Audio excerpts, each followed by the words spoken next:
Hey there, how's it going? So pound live if you happen to be catching this video live, pound replay if you happen to be catching this video via the replay. So the thing that I want to talk about tonight is 3 pitfalls to avoid when it comes time for you to go through and or creating lead generation for marketing purposes.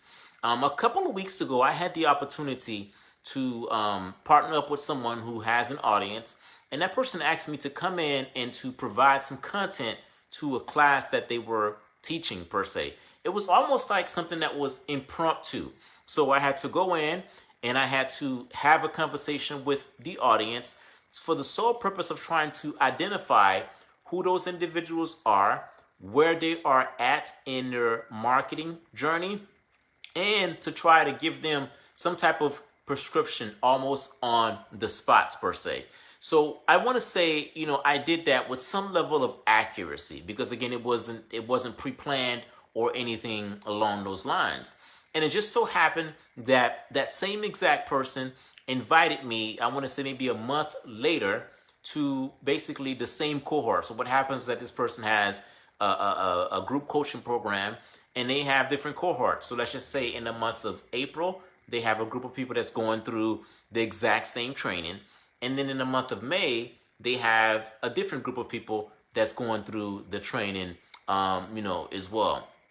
Don't you know that in the month of, so because I had already done this before, I'm saying to myself, okay, I've already done this before. I had an idea as to what problem that these individuals have, what problem they're trying to solve. Well, guess what?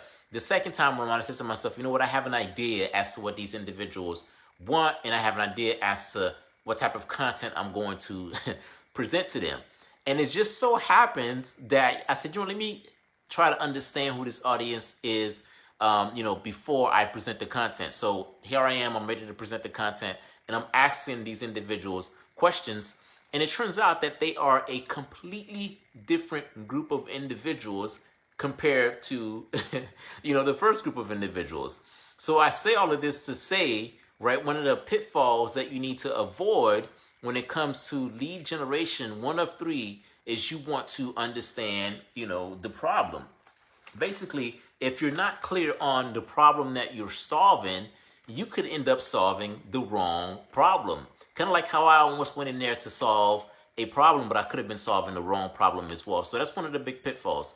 At the end of the day, you are in business for one reason and one reason only, and that reason is for you to solve a problem. So if you don't properly identify the problem, and if you don't create the proper offer around the problem, then from a lead generation standpoint, your lead generation campaign is not going to be as nearly successful as it can be. So you want to make sure that you are clear on the problem. So, hey, I help coaches and consultants to generate between 50 to 100 leads every single month. What problem does those individuals have is that they don't have a lead generation strategy.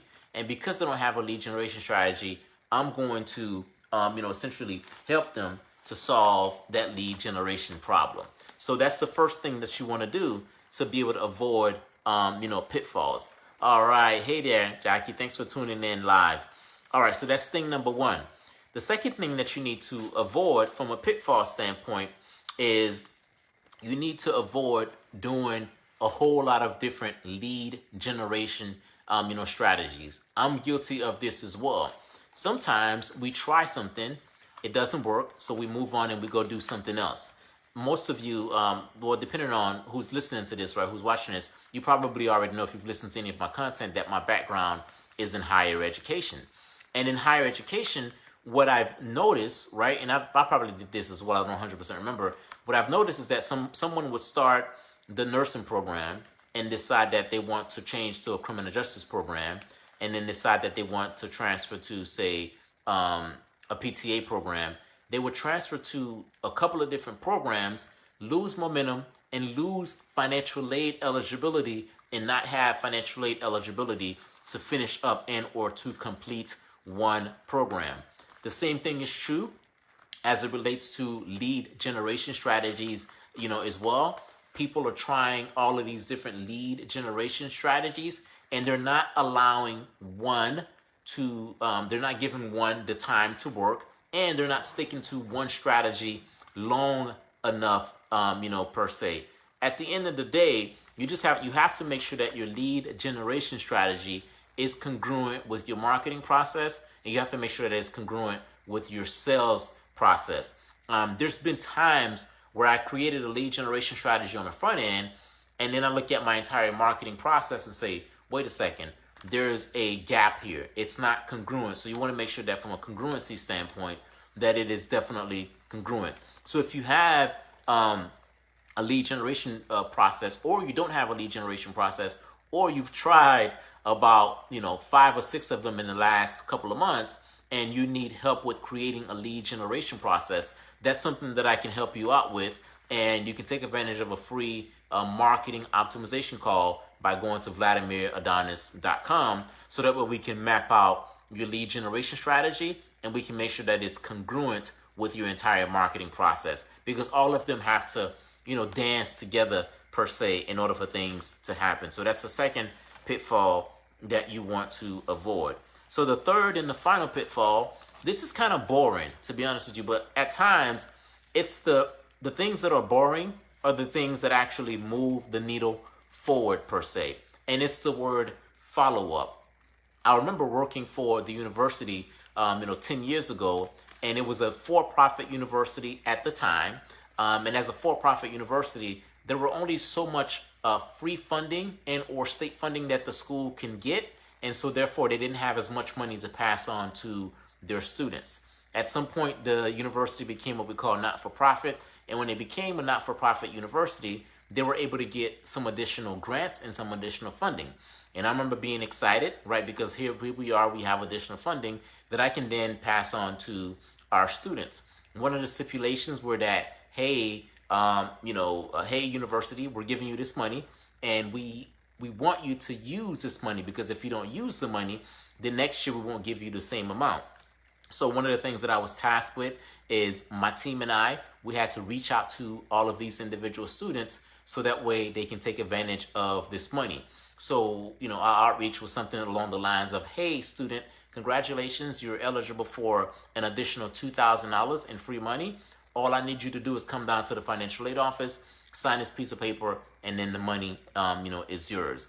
In some instances, we had to follow up with people 5, 6, or even 7 times in order for them to come down and see us and take advantage of the free, money. So I had to do that in that environment. We definitely have to do that in this environment, as well.